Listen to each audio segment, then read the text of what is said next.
Hi guys, so been doing a bit more work on the PAZ one. We've stripped the fuel tank and the cowling off and we've given it a good old clean. It was flipping filthy, absolutely filthy, black as anything it was.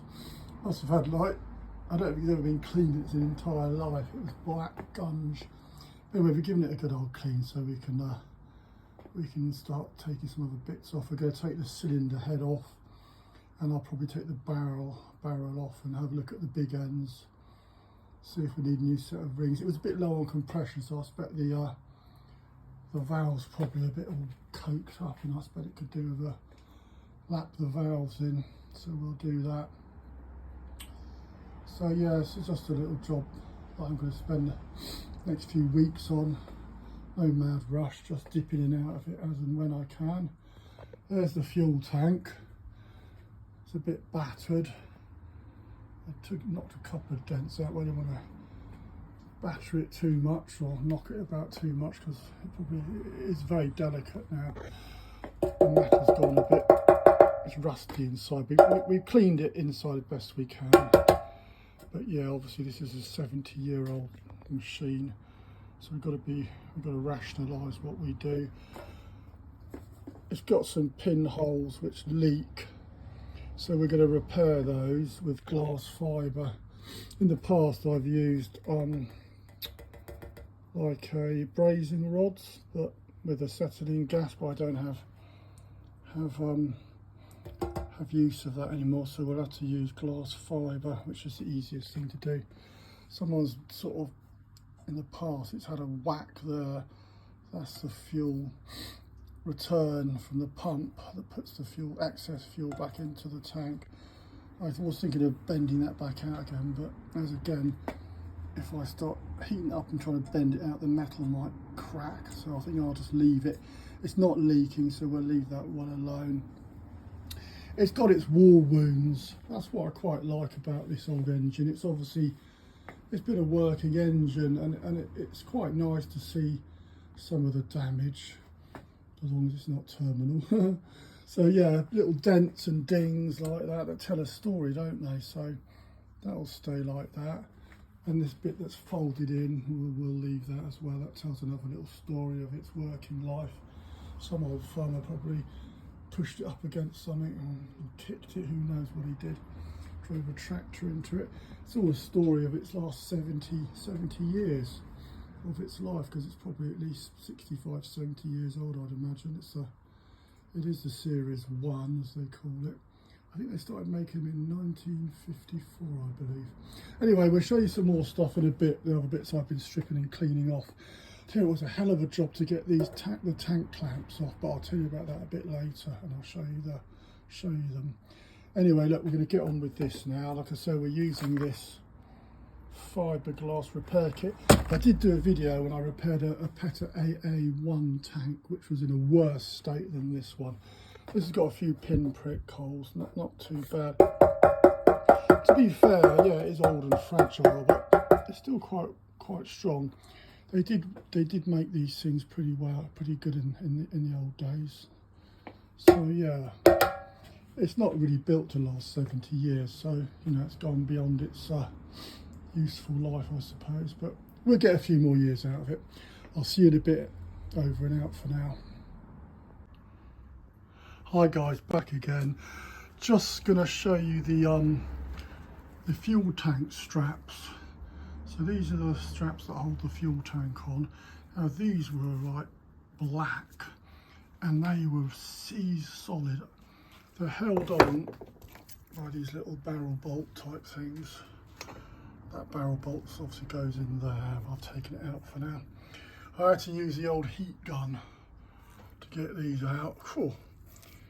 I didn't want to snap the bolt head off, but they were really seized up. So I soaked them overnight in some paraffin and diesel. They're slightly bent, which probably doesn't help.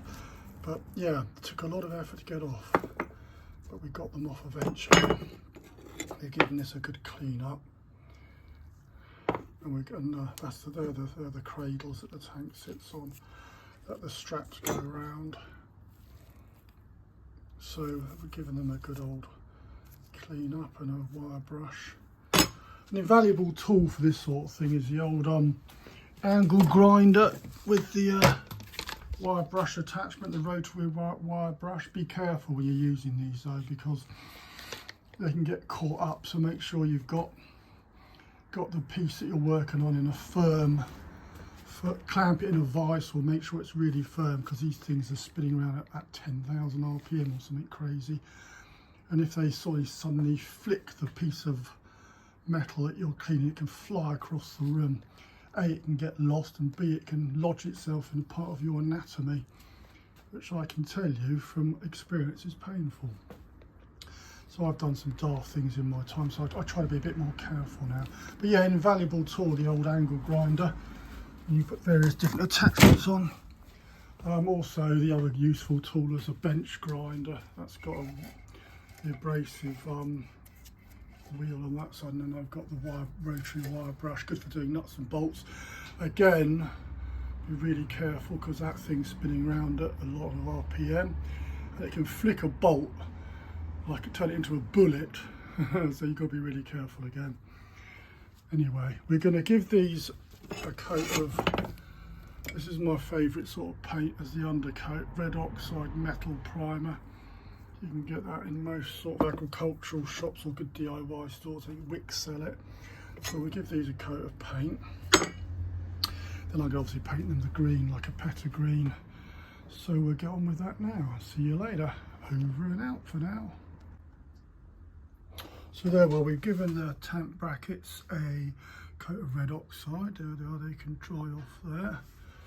Let's have a quick look inside at the other bits that I took off the engine. We've got in this board, oops, sorry about the noise. Oh, there's the tank, look, there's the fuel tank. So we've glass fibred that, that's drying off nicely. In the box here we've got some other odds and sods that we moved off the engine and cleaned up. I like to bag everything up so I know where it all is. We've got the fuel injector here. Let's have a look. There she is. There's the fuel injector. I've given it a good clean up.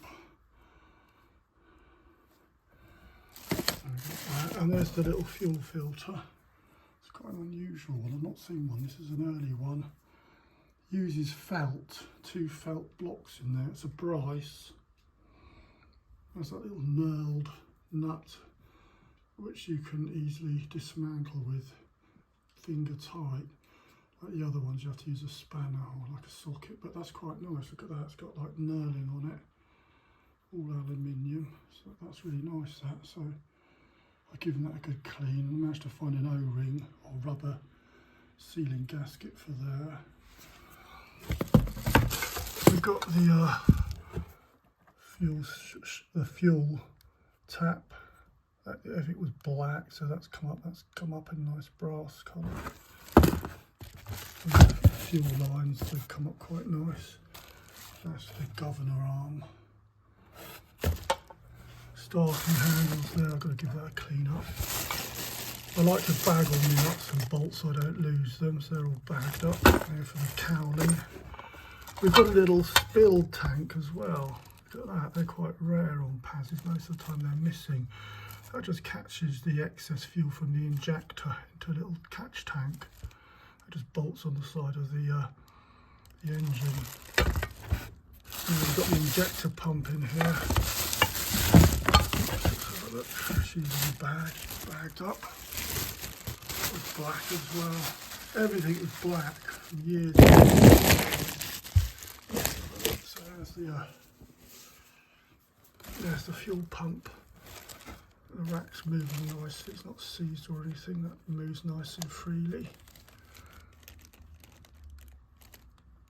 I mean, literally, that was, you couldn't even see a single bit of aluminium. So the engine was running, so I assume the pump is up and running okay. Oh, look, there's Jasmine, she's come to see what I'm doing. What are you up to, Jazz? What are you doing? You're not going to wheel on that mat again, are you? We've been putting all the Christmas decorations away and she's not very happy. go outside and do a wee outside. Anyway, there we go, there's the injector pump. Yeah, it's always good to bag everything up when you're taking your engine apart so you don't lose anything. These little freezer bags are really useful, so put everything in there, write a note on it if you want, and then you know when it comes to reassembly, you know what's what, makes life a bit easier. Anyway, oh yeah, look, I'll show you the cowling actually. I've got it in my room here. This was the cowlings. Now they were in a bit of a state. Well, the main one was anyway. It was completely, the bottom was completely rotted out. I've done a bit of a crude repair, but it's a kind of thing that you'd get on a farm or an agricultural thing if they wanted to just kind of keep the thing going. So the metal was completely missing. The whole of the bottom was rotted right out. There's just a massive gap there. So I found a bit of metal, a bit of tin plate, and I cut it to, shaped it in there. I've riveted it on. I know it's not the best, but you know, as I say, this is an old engine and I quite like all the little quirky bits on it that show its age, and that's sort of a repair that would be done probably on a kind of farm repair. They probably wouldn't repair it at all, would they? But if a farmer was quite keen, he would kind of carry out a bit of a repair like that, or agricultural engineer, just to quickly, you know, keep it going, keep the integrity of the cowling, because it was starting to sort of separate. I'll show you the inside. So you can see that whole bit was missing. So yeah, at least we've now got a bit of strength put back in it. Also the how was it? Oh yeah, this side had split all along there. I've done a bit of a crude welding job. It was like welding tissue paper. I only had I've only got like an arc welder, so it was a bit too hot and strong really, but it's done it all right. By the time I put a few coats of paint on there, it'll be okay. Like I said, it's commensurate with its age.